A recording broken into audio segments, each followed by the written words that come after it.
প্রথমবারের মতো new York সিটির আদালত কক্ষের দরজায় প্রবেশ করার কিছুক্ষণ আগে ভেনেজুয়েলার নেতা নিকোলাস মাদুরোর পায়ে বাধা শিকলের শব্দ শোনা যাচ্ছিল। এরপরে তিনি সারিবদ্ধভাবে দাঁড়ানো সাংবাদিক এবং জনসাধারণের উদ্দেশ্যে উপস্থিত হয়ে বলেন তাকে অপহরণ করা হয়েছে।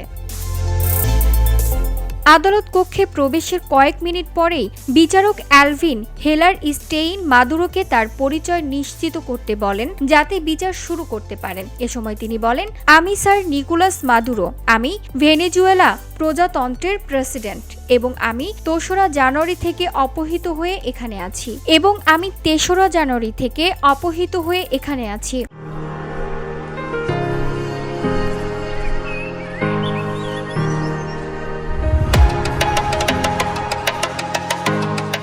একজন দোভাষী আদালতের জন্য অনুবাদ করার আগে বেশ শান্তভাবেই আদালতে স্প্যানিশ ভাষায় একথা বলেন তিনি। মাদুরো বলেন, ভেনেজুয়েলার কারাকাসে আমার বাড়ি থেকে আমাকে বন্দী করা হয়েছিল। নিকোলাস মাদুরো বলেন, আমি নির্দোষ, আমি একজন ভদ্র মানুষ। তার স্ত্রী ফ্লোরেন্সও দাবি করেন তিনি সম্পূর্ণ নির্দোষ।